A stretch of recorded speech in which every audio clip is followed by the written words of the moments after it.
अब जब भारत और इजराइल की दोस्ती बढ़ती है ना, पाकिस्तान के लिए कोई ना कोई मुश्किल जरूर खड़ी हो जाती है। आपने सबसे पहले घबराना नहीं है। इजराइल से एक ऐसी खबर आई है जो पूरे भारत को हैरान कर देगी। ये खबर देखने के बाद भारत के करोड़ों लोग इजराइल को धन्यवाद कहेंगे, क्योंकि इजराइल 10 भारतीय लोगों को मौत के मुंह से निकाल लाया है। भारत के इन 10 लोगों को फिलिस्तीनियों ने एक गांव में बंधक बना लिया था। इन भारतीय लोगों के पासपोर्ट छीनकर फिलिस्तीन के लोग इजराइल में घुसना चाहते थे, लेकिन इसके बाद इजराइल की सेना ने जो किया, Not bad. Now you. India इस पे कोई माफी देने को तैयार नहीं है और इंडिया इस मसले को उठाता है कि ये दहशतगर्द। हमारे मतलब आपको मत सिखा। काफिर मुल्क है, ये तो आएंगे आगे। ये पाकिस्तान थोड़ा है, अच्छा। उधर मुसलमान मर रहे हैं कि पाकिस्तान आगे नहीं हो रहा। सही। तो वो काफिर है, काफिरों की काफिर मदद कर। ए चिल्लमबाज, रात की उतरी नहीं क्या?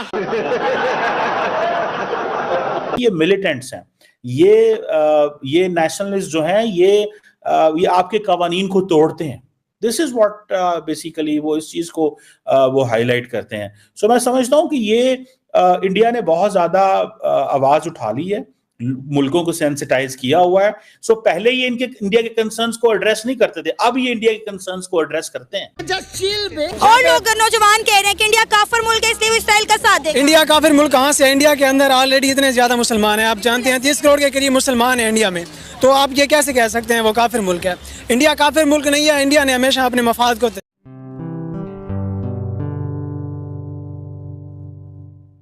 नमस्ते दोस्तों, जय हिंद। निक न्यूज़ भारत की रिएक्शन वीडियो में आप सभी का स्वागत है।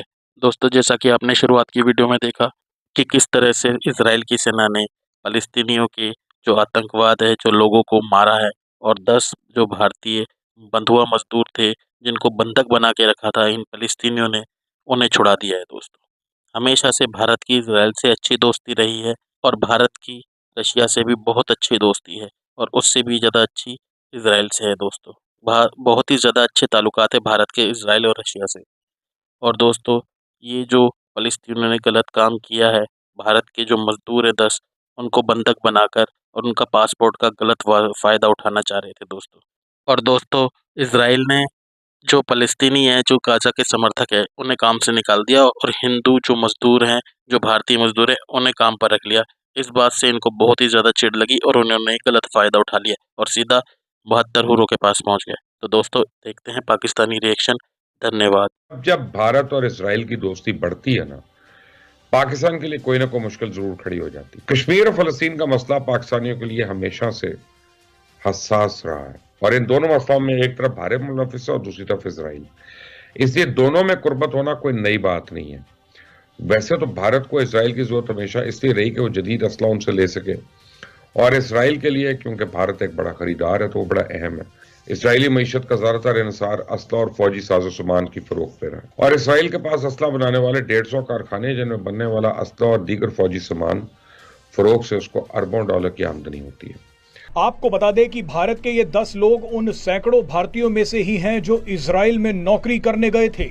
जानकारी के लिए बता दें कि इजराइल ने कुछ महीनों पहले भारत से कहा था कि उसे भारतीय वर्कर्स की जरूरत है, क्योंकि इजराइल ने हमास समर्थक फिलिस्तीनियों को नौकरी से निकालने का फैसला कर लिया था। 7 अक्टूबर 2023 में हमास के हमले के बाद इजराइल ने फैसला किया था कि गाजा और वेस्ट बैंक में रहने वाले फिलिस्तीनियों को अब नौकरी नहीं दी जाएगी।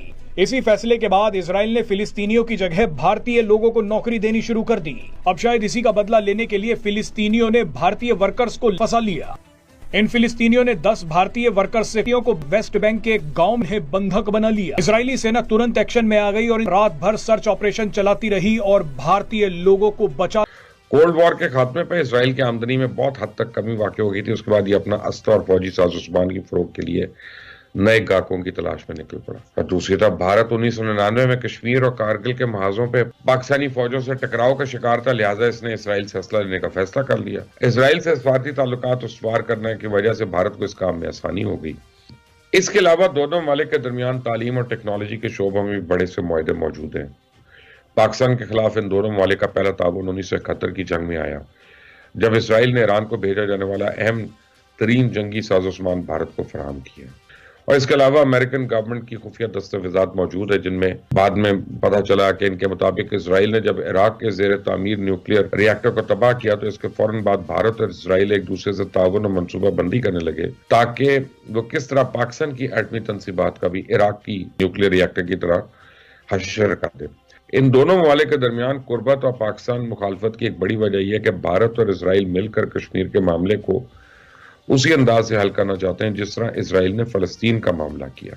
यही वजह है कि भारत, इसराइल और अमेरिका ने मिलकर अरब ममालिक को अपने साथ मिलाने की कोशिश की, क्योंकि ये तीनों ममालिक जानते हैं कि इसराइल के लिए मगरबी एशिया के तीनों मुस्लिम पावर ब्लॉक्स के दरमियान तफरीक का फायदा उठाने का इससे अच्छा तो मौका हो नहीं सकता। टर्की और कतर, ईरान और इराक, सऊदी अरेबिया और मिस्र अगर इसराइल अमेरिका की मदद से तमाम अरब ममालिक से खुद को तस्लीम करवा लेते और यहाँ अपने अड्डे कायम कर लेते तो इस खत्ते में इसका असर रसूख बहुत बढ़ जाएगा, अपने ग्रेटर इसराइल बनाने की मदद मिलेगी। इंडिया इस पे कोई माफी देने को तैयार नहीं है और इंडिया इस मसले को उठाता है कि ये दहशतगर्द है। आप देखें कि सारी की सारी जो जस्टिन ट्रूडो के दौर में जब हालात खराब हुए, जब जस्टिन ट्रूडो ने ये कहा कि इंडिया जो है वो उसकी एजेंट्स ऑफ इंडियन गवर्नमेंट, उन्होंने वर्ड यूज किया, एजेंट्स ऑफ इंडियन गवर्नमेंट ने एक कैनेडियन सिटीजन निजर को कत्ल कर दिया।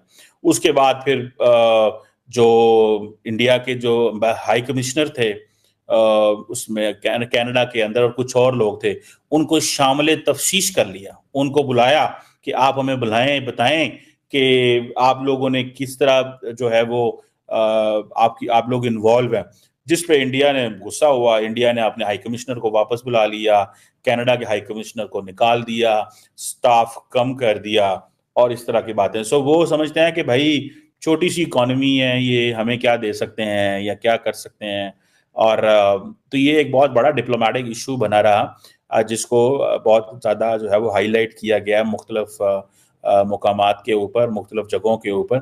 So this is something very very very significant. तो वो इसको फ्रीडम कहते हैं, इंडिया कहते हैं ये मिलिटेंट एक्सट्रीमिस्ट हैं, टेररिस्ट हैं। सो ये एक बड़ा चैलेंजिंग किस्म की सिचुएशन। आप लड़के तो कुछ ले नहीं सकते, तमाम ममालिक सॉवरन मुल्क हैं, इंडिया एक सॉवरन इंडिपेंडेंट कंट्री है। आप ये तो नहीं कह सकते कि वहां पे सिख उठेंगे और बंदूकें उठा के इंडिया पे हमला कर देंगे, ऐसे थोड़ा ही हो सकता है। आप ये सवाल किसी के ज़हन में नहीं है।